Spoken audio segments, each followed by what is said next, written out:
عبادتوں کو ختم کیا. یہ وہ شخص تھا جس نے مسجد نبوی میں گھوڑے بنوائے. اس شخص کی وجہ سے خانہ کعبہ کا غلاف آنکھ کی نظر ہو گیا. تو بہت ساری برائیاں یزید کے اندر تھی. امام پاک نے ان برائیوں کی وجہ سے یزید کی بیعت نہیں کی، ورنہ یزید کی بیعت کرنے میں کوئی مسئلہ نہیں تھا. اگر انتشار اور اختلاف رک جائے، مصلحت کا راستہ نکل جائے، تو مصلحت کا راستہ نکالنے میں کوئی دقت نہیں ہے. اس کے باوجود بھی تاریخ گواہ ہے، کربلا میں رک کر امام حسین رضی اللہ تعالیٰ عنہ نے جو کربلا کے معاملات کو سنبھال رہا تھا، ابن سعد کے پاس خبر بھیجی کہ دیکھو میں خود سے کربلا نہیں آیا ہوں، میں خود سے مکہ شریف چھوڑ کر نہیں آیا ہوں، مجھ کو بلایا گیا ہے تبھی میں آیا ہوں، مجھ کو خطوط بھیجے گئے. تو اگر کوفہ والے یہ نہیں چاہتے ہیں کہ میں آؤں تو میں واپس چلا جاتا ہوں، اور اگر یہ بھی منظور نہیں ہے تو پھر مجھے کسی ایسے سرحدی علاقے میں چھوڑ دو کہ جو نہ مکہ شریف کا حصہ ہو نہ کوفہ کا حصہ ہو، ایک سرحدی حصہ ہو، مجھے وہی چھوڑ دو، میں گمنام کی طرح زندگی گزار لوں گا. یا پھر ایک کام کرو، مجھے ڈائریکٹلی یزید کے پاس لے چلو، میں یزید سے فیس ٹو فیس بات کر لوں گا، جو معاملہ ہوگا وہ کلیئر ہو جائے گا. لیکن ان تینوں باتوں کو سنا نہیں گیا اور امام حسین رضی اللہ تعالیٰ عنہ کو کربلا کی سرزمین پہ روکا گیا. اور حال یہ ہوا کہ 9 محرم الحرام کو عصر کے وقت میں امام حسین سے جنگ کا معاوضہ کیا گیا کہ جنگ کرنے کے لیے تیار ہو جائے. امام پاک نے خبر بھجوائی حضرت عباس علمبردار سے کہ ایک دن 1 رات ہم لوگوں کو اور موقع دیا جائے.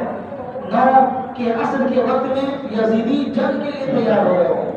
امام پاک کے کہنے پر 1 رات اور وہ ٹھہرے، اور 10 کی شب میں امام پاک کے خیمے میں امام پاک نے تقریر فرمائی اور لوگوں سے فرمایا کہ یزید کا معاملہ صرف میرے ساتھ ہے، تمہارے ساتھ نہیں ہے. تم چاہو تو یہاں سے جا سکتے ہو، تمہیں کوئی بھی نہیں روکے گا، مجھ کو یہاں رہنے دو اور تم لوگ چلے جاؤ. یزید کو میری جان چاہیے، یزید کو مجھ سے مطلب ہے. جب خیمہ حسین میں تقریر کی گئی، امام حسین نے لوگوں کے جانے کے لیے بتیاں گل کر دی، چراغ بجھا دیے گئے. امام پاک نے کچھ لمحہ دیا لوگوں کو کہ آپ لوگ چلے جائیں، کوئی آپ کو نہیں دیکھ رہا ہے، اور میں کبھی بھی قیامت کے دن رسول پاک کی بارگاہ میں آپ کے تعلق سے کوئی باتیں عرض نہیں کروں گا، آپ بالکل جا سکتے ہیں. لیکن جب خیمہ حسین کے چراغ کو دوبارہ روشن کیا گیا تو امام پاک نے دیکھا کہ سارے کے سارے لوگ موجود ہیں اور سب بیعت زبر یہی کہہ رہے ہیں کہ ہم آپ کے ساتھ تشریف لائے ہیں، اگر اس زمین پر رہنا ہوگا تو بھی آپ کا ساتھ ہوگا، زمین کے نیچے جائیں گے تو بھی آپ کا ساتھ ہوگا، اور قیامت میں اٹھیں گے تو بھی آپ کے ساتھ اٹھتے ہوئے نظر آئیں گے. یہ وہ حضرات تھے، یہ وہ لوگ تھے کہ جنہوں نے زندگی اور موت تمام کا فیصلہ امام حسین کے ساتھ کر لیا تھا. اور امام حسین کے ساتھ زندگی اور موت کا فیصلہ کر لینا یہ بہت بڑی بات ہوتی ہے. لوگ جینے کا فیصلہ تو طاقتور کے ساتھ کر لیتے لیکن مرنے کا فیصلہ نہیں کیا کرتے. لیکن امام حسین کے خیمے والوں نے جینے کا بھی فیصلہ اور بظاہر قربان ہونے کا بھی فیصلہ کر لیا. کیوں؟ کیونکہ وہ یہ جان رہے تھے کہ یہ وہ حسین ہیں کہ یہ جب قیامت میں اٹھیں گے تو یہ صرف جنت میں جائیں گے ہی نہیں بلکہ جنت میں جتنے نوجوان ہوں گے سب کے سردار ہوں گے یہ. لہٰذا اگر ہم ان کے ساتھ رہیں گے تو ان کے ساتھ رہنے کی وجہ سے قیامت میں بھی بیڑا پار ہو جائے گا اور جنت میں ان کی غلامی بھی ہمیں نصیب ہو جائے گی. لہٰذا امام پاک کا ساتھ ان لوگوں نے کربلا کہ اس خونخوار اور اس تکلیف دہ میدان میں زندگی گزارنے کا فیصلہ کر لیا. آج تو ہمارے پاس ساری چیزیں مہیا ہیں، ساری آسائشیں مہیا ہیں، سارے آلات مہیا ہیں، اس کے باوجود بھی ہم امام حسین رضی اللہ تعالیٰ عنہ کا ذکر خیر کرنے کی کوشش نہیں کرتے. لوگ مسجدوں سے محرابوں سے ذکر کر رہے ہیں مسجد بچانے کی، لوگ مسجدوں سے محرابوں سے ذکر کر رہے ہیں مدرسوں کو بچانے کی، لوگ مسجدوں سے محرابوں سے اور محلوں میں، علاقوں میں، میدانوں میں جلسہ کر رہے ہیں، کانفرنسیں کر رہے ہیں اور بڑے بڑے اجتماع کر رہے ہیں. کس لیے؟ وقف بچاؤ، مسجد بچاؤ، مدرسہ بچاؤ، اسلامی قانون بچاؤ. ہم یہ کہتے ہیں کہ تم صرف بول رہے ہو بچانے کے لیے، حسین نے سر کٹا کر اسلام کو بچا کر دکھا دیا. تم صرف بول رہے ہو، صرف زبان چل رہا ہے. اگر تھوڑا سا دباؤ بڑھ جائے گا تو ممکن ہے کہ یہاں کا پلہ وہاں چلا جائے، وہاں کا پلہ یہاں چلا جائے. بہت سارے ایسے لوگ دیکھے گئے کہ مولوی نما بن کر ایودھیا کے ادھاٹن میں چلے گئے، ہے نا. عمیر الیاسی، پکا جماعتی عمیر الیاسی. یہ کون ہے؟ سنی نہیں ہے، فاتحہ پڑھنے والا نہیں ہے، سلام پڑھنے والا، میلاد پڑھنے والا نہیں ہے، جماعتی ہے عمیر الیاسی. اور ایودھیا کے ادھاٹن میں چلا گیا. آج جو لوگ انٹرویو دینے کے لیے آتے ہیں، میڈیا میں آتے ہیں اور میڈیا میں آ کر کہتے ہیں کہ ہاں واقعی میں وقت کا قانون ختم ہونا چاہیے، اس میں غیروں کو شامل کرنا چاہیے، بڑی بڑی ٹوپی لگا کر آتا ہے. وہ کون ہے؟ قاسمی ہے، جماعتی ہے، بدعقیدہ ہے. سنی سے عقیدہ تو ایسی بات نہیں کہتا. ایک شہاب الدین بول کر بریلی کا نام لے کر آیا، سینے سے سنیوں نے بائیکاٹ کر دیا کہ یہ ہمارا نہیں ہے، کیونکہ جس کو اسلامی قانون کا علم نہ ہو وہ کبھی بھی اسلامی رہنما بن ہی نہیں سکتا ہے. آج احتجاجات کیے جا رہے ہیں. میں یہ کہتا ہوں کہ احتجاج کرو، لیکن احتجاج کرنے کے ساتھ ساتھ ہر احتجاج میں امام حسین اور سیرہ حسین کے لوگوں کی ہمت کی تعریف بھی کرو، ان کی ہمت بتاؤ لوگوں کو.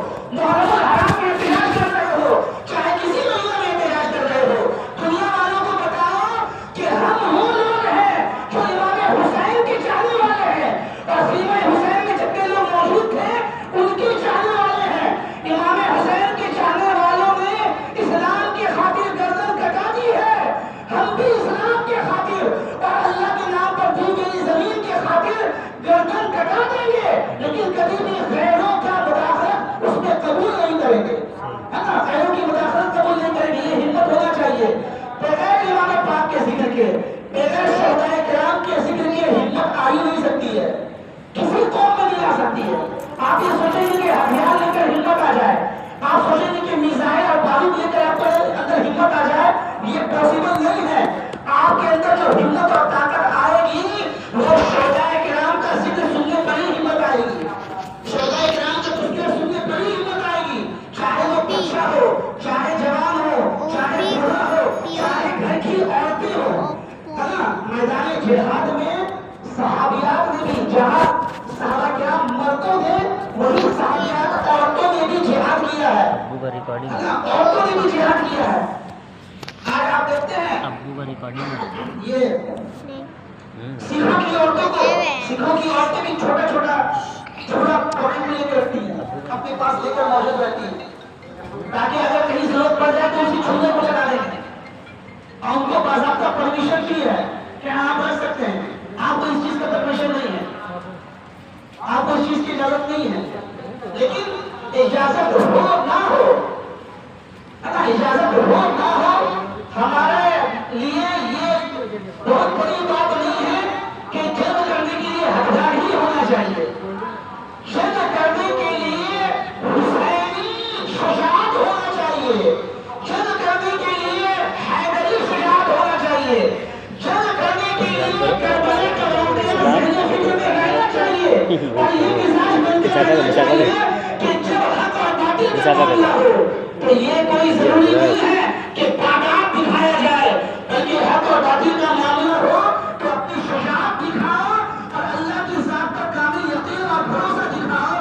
تمہیں یہ محسوس ہوگا کہ اللہ تبارک و تعالیٰ تمہیں ہتھیاروں کے بل پر کامیابی عطا نہیں فرمائے گا بلکہ نبی کی محبت کے بل پر کامیابی عطا فرمائے گا. کربلا کی سرزمین پر کتنے تھے حسینی؟ چند حسینی تھے. بہت زیادہ تعداد 104 کی بتائی گئی ہے. 72 لوگوں سے خمسیہ شہید ہوئے. تقریباً 17 یا 18 کو قیدی بنا کر لایا گیا، جس میں امام پاک امام کا کے صاحبزادے حضرت زین العابدین موجود تھے اور دیگر افراد بھی موجود تھے. لیکن کربلا کی سرزمین پر 72 اور وہاں 22,000 کا لشکر ہے. لیکن تاریخ میں جب بھی ذکر ہوتا ہے تو حسینیوں کی طاقت کا ذکر ہوتا ہے، حسینیوں کی شجاعت کا ذکر ہوتا ہے. جبکہ حسینی تو شہید کر دیے گئے، چند بچے باقی سب تو شہید کر دیے گئے. امام حسین رضی اللہ تعالیٰ عنہ کو بھی شہید کر دیا گیا. امام حسین کو بھی شہید کر دیا گیا اور کئی سارے حسینی شہید ہو گئے اور 22,000 کا لشکر موجود ہے. اس لشکر کے سامنے یہاں 72 نصوص قدسیہ ہیں. اس کے باوجود بھی 22,000 کا ذکر نہیں بلکہ یہاں 72 کا ذکر ہو رہا ہے. چاہیے تو یہ تھا کہ جب یہ لوگ ختم ہو گئے فنش ہو گئے ہیں تو ان کا ذکر نہ کر کے اب یزید کا چرچا ہونا چاہیے تھا.